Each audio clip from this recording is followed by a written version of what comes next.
Hello everyone, welcome back. Ngasidi egg biryani. Our first time never go. Quite first biryani is egg biryani hand tàu gì nè. Egg karam đâu đấy. Đây là some of them like that. Đây mint like that. Đây cái kami semba morok tepa. Đây cái sina. Tadi bom lagi apa ini? Tadi bom baru. Sina kala kari black pepper, long, dalchini, sisi kari.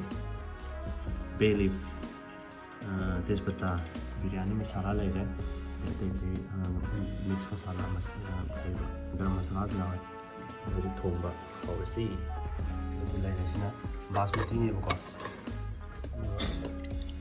लोटा लोटा mixing को है, किसी में नहीं, दूधी, thongba और सी, आन मेरा थाव इज़ले, अदो थाव जे सी केम ngau दा Yerumgi han tàu thong rồi.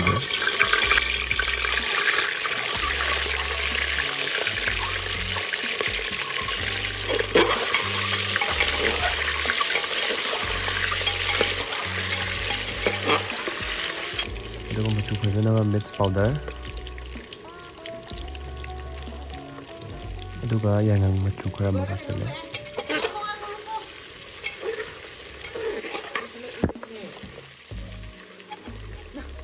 Ini kan ada apa ini? Ini ada apa ini? Ini ada apa? Function mau ini apa? Ini sekarang mana? Kau di mana? Ini wajib sih Yerum food pagi datau buat dunia makin dunia apa hoi dia doi. Semba kau mana nak kerja kan tahu ni.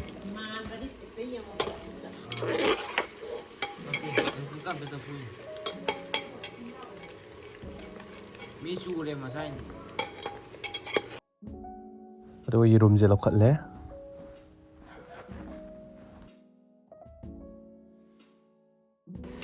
First jira hapsal le. Aduh ka masai ke masala ngai do hai di dalchini ke kato aduh mu hapsal le.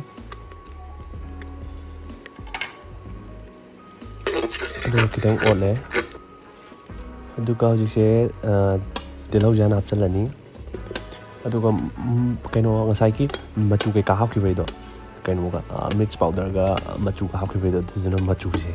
Thau ki machu kaino to sel lai bi ne. Aduh thau kitang ngor pa dai di maro ja hapsal pa dai di farak to ni boka. Aduh mathang dai di yam ba na he na mo he ni handak the first time to ni na duna ni ka hai bu wa je to sibai to di ka pha ge boka. Aduh ho je mo khamen sin ba mo hapsal se.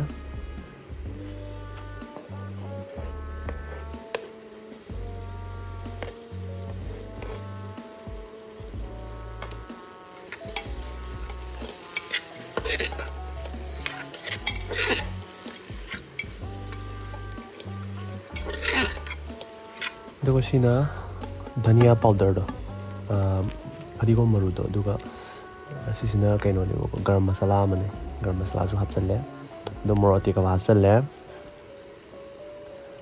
adagi phadikom hapsal le adagi mint nusida ka ma hapsal le yo sise otoi ne phasana ko duga sida kaino biryani masala do itu hapsal le do hatang ot ka tapna ot le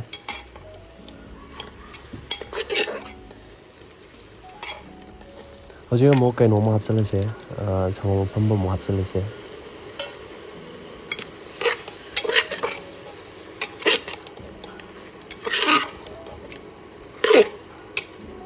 Aduga machu ke kado, hadi mix powder ga machu do mo hapsal le ko aduga mo tapna mo api re. Aduga si se smaina ngatang thamma da mo mahi ji kitang mo hapsal le ko ina.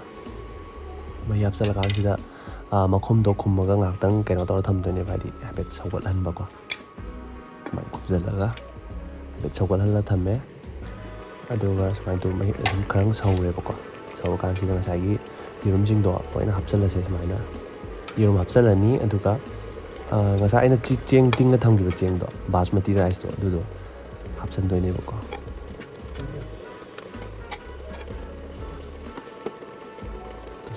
Doine. The manung the loy half as you have in the layer, the same than a half in it.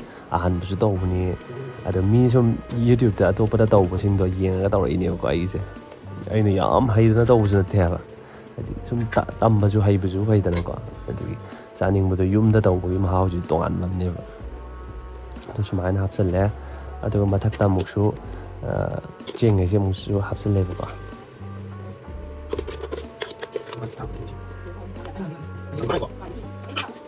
ꯑꯗꯨꯒ ꯐꯗꯤꯒꯣꯝ ꯈꯔ ꯑꯃꯒ ꯅꯨꯡꯁꯤꯗꯥꯛ ꯈꯔ ꯑꯃꯒ ꯁꯨꯃꯥꯏꯅ ꯆꯥꯏꯁꯜꯂꯦꯕꯀꯣ ꯑꯗꯨꯒ pressure ꯀꯨꯀꯔꯗ ꯀꯥꯝꯊꯣꯛꯇꯣꯏꯅꯦ ꯑꯩꯁꯦ ꯌꯥꯝ ꯀꯨꯏꯅ ꯀꯥꯝꯗ꯭ꯔꯦ 2ꯔꯛꯀꯨꯝꯕꯇꯪ ꯀꯥꯝꯃꯦꯕꯀꯣ